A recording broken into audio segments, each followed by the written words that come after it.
ناظرین، آپ دیکھ رہے ہیں real Urdu stories YouTube channel.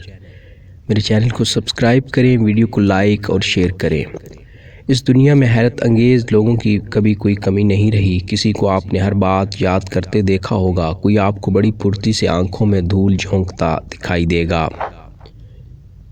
سڑکوں پر آپ نے بہت سے شعبدے باز دیکھے ہوں گے جو مجمع لگا کر ہاتھ کی صفائی دکھا کر نظر بندی کرتے اور آپ سے داد وصول کرتے ہیں، مگر یہ تو وہ مہارت ہے جو حاصل کی جا سکتی ہے۔ ایسے لوگ اگرچہ کم ہوتے ہیں مگر ہوتے ضرور ہیں، جو قدرتی طور پر انتہائی حیرت انگیز صلاحیتوں کے حامل ہوتے ہیں اور انہیں بروئے کار لا کر دوسروں کو صرف حیران ہی نہیں کرتے، ان کی مدد بھی کرتے ہیں۔ ایسی لوگوں میں ہالینڈ کا پیٹر ہرکوس بھی تھا، جو کسی بھی چیز کو ہاتھ لگا کر اس سے وابستہ بہت سے حقائق بڑی آسانی سے بتا دیا کرتا تھا، اور یہ بات اسے خود بھی نہیں معلوم تھی کہ وہ ایسا کرنے میں کس طرح کامیاب رہتا ہے۔ اسے تو بس اس بات سے غرض تھی کہ اسے قدرت نے ایک صلاحیت سے نوازا تھا اور وہ اس صلاحیت کی فیضان سے دنیا کو محروم نہیں رکھنا چاہتا تھا۔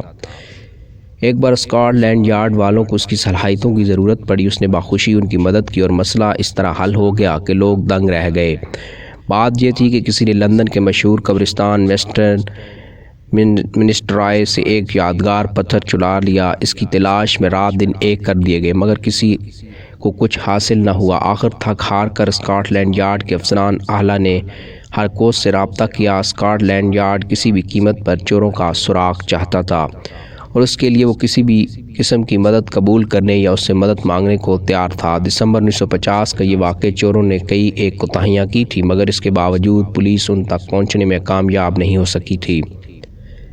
اسکاٹ لینڈ یارڈ نے ہرکوس سے مدد لی اور کامیاب رہے، مگر اخبارات کی غیر معمولی تنقید کا نشانہ بھی اسی کو بننا پڑا۔ ایک روشن خیال معاشرے میں یہ بات بہت عجیب لگتی تھی کہ پولیس جیسا محکمہ سائنسی بنیادوں پر محنت کرنے کی بجائے کسی ایسے انسان کا سہارا لے جو غیر معمولی صفات کا حامل ہے۔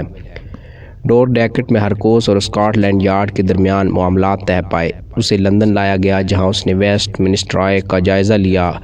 جس جگہ سے وہ یادگار پتھر چرایا گیا تھا وہیں ایک چور کی دستی گھڑی اور ایک اوزار ملا، اور ساتھ ہی اسکاٹ لینڈ یارڈ کے حکام نے ہرکوس کو لندن کا نقشہ بھی فراہم کیا۔ ہرکوس کبھی پہلے لندن نہیں آیا تھا مگر اوزار اور دستی گھڑی پر ہاتھ رکھتے ہی اس نے ان کو ممکنہ ٹھکانوں کے بارے میں بتانا شروع کر دیا، اور اسکاٹ لینڈ یارڈ کے لوگ یہ سوچ کر حیران رہ گئے کہ وہ نقشے میں ایک ایک چیز کی نشاندہی درست کر رہا ہے۔ اس نے بتایا کہ جن لوگوں نے وہ پتھر چرایا ہے ان میں 3 مرد اور 1 عورت شامل تھی، اور جب گرفتاری عمل میں آئی تب اس کی بات حرف بحرف درست ثابت ہوئی۔ دوسری جنگ عظیم کے دوران ہرکوس زیر زمین کام کرنے والے حریت پسندوں کی مدد کرتا رہا۔ جب بھی انہیں کسی پر شک ہوتا وہ ہرکوس کی خدمت حاصل کرتے اور یوں وہ اپنی بہت سی مشکلات کو دور کرنے میں کامیاب رہتے۔ ایک بار وہ کسی کی تصویر لے کر اس کے پاس آئے اور اس کے بارے میں رائے پوچھی۔ ہرکوس نے پوچھا کہ وہ کون ہے۔ جواب ملا کہ وہ ایک حریت پسند ہے اور بہت سی کارروائیوں میں حریت پسندوں کے ساتھ رہتا ہے، مگر بعد میں اس پر شک ہو گیا اور اب حریت پسند چاہتے تھے کہ اس کے بارے میں حقائق سے آگاہی ہو جائے۔ ہرکوس نے اس کی تصویر پر ہاتھ پھیرا اور کہا کہ میں اس شخص کو جرمن فوجی افسر کی وردی میں دیکھ رہا ہوں، اور اس کی بات درست تھی۔ وہ شخص جرمنوں کا جاسوس تھا اور چھپ چھپ کر رپورٹیں بھیجا کرتا تھا۔ جب 4 تھپڑ پڑے تو وہ مان گیا۔ اگست 1951 میں ہالینڈ کے ایک قصبے نیچیمیگن اور اس سے ملحق علاقے میں آگ لگ گئی۔ آگ اتنی شدید تھی کہ دیکھتے ہی دیکھتے اس نے ایک بہت وسیع علاقے کو اپنی لپیٹ میں لے لیا۔ حیرت کی بات یہ نہیں تھی کہ آگ صرف پھیل رہی تھی، بلکہ لوگ اس بات سے پریشان تھے کہ تھوڑے تھوڑے فاصلے پر نئی آگ لگ رہی تھی اور کسی کی سمجھ میں نہیں آ رہا تھا کہ ایسا کیوں ہو رہا ہے۔ ہرکوس بھی بہت فکر مند تھا۔ اس کے وطن میں آگ لگ رہی تھی اور وہ سکون سے بیٹھا تھا، یہ تو ممکن ہی نہیں تھا۔ اس نے ایک دن ایک دوست کے ہمراہ آتش زدگی کے مقامات کا معائنہ کرنے کے بعد چند عجیب باتیں محسوس کیں اور پولیس کی مدد کرنے کی ٹھانی، مگر پولیس اس سے مدد لینے پر رضامند نہیں تھی۔ اس کا کہنا تھا جب ماہرین کوئی اندازہ قائم نہ کر سکے تو کیا کرے گا، مگر وہ ہرکوس کی صلاحیتوں سے واقف نہیں تھے۔ جب پولیس کا اعلیٰ افسر اس کی بات ماننے کے لیے تیار نہ ہوا تو اس نے اس افسر کی جیب میں پڑی ہوئی تمام چیزوں کے بارے میں ٹھیک ٹھیک بتا دیا۔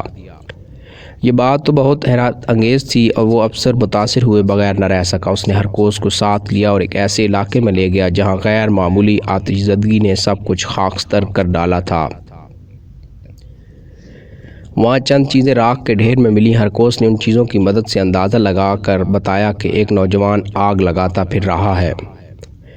پولیس اس کی یہ بات ماننے کے لیے تیار نہیں تھی، اور جب ہرکوس نے اس نوجوان کا حلیہ بتایا تو وہ اور پیچھے ہٹ گئے، کیونکہ وہ حلیہ شہر علاقے کے ایک رئیس کے بیٹے کا تھا۔ مگر ہرکوس اپنی بات پر قائم رہا۔ اس نے کہا کہ اپنی بات کی صداقت پر وہ شرط لگا سکتا ہے، اور جب اس کی جانب سے زور دینے پر پولیس نے مذکورہ نوجوان سے پوچھ گچھ کی تو اس نے تھوڑی ہی دیر میں اعتراف کر لیا کہ وہ جگہ جگہ آگ لگاتا پھر رہا ہے۔ اس کا سبب یہ تھا کہ وہ محبت میں ناکام ہو گیا تھا اور اب دنیا سے انتقام لینا چاہتا تھا۔ پولیس نے اس پاگل خانے بھجوا دی اور ہرکوس کا شکریہ ادا کیا۔ اس نے ایک خطرناک مجرم کو گرفتار کرنے میں اس کی معاونت کی۔ اس بات کا بڑا چرچا ہوا، اور ہالینڈ ہی نہیں بلکہ دیگر ممالک کے اخبارات میں بھی اس کے کارنامے کو بہت نمایاں طور پر شائع کیا گیا۔ مگر ہرکوس ستائش کی تمنا سے بے نیاز تھا۔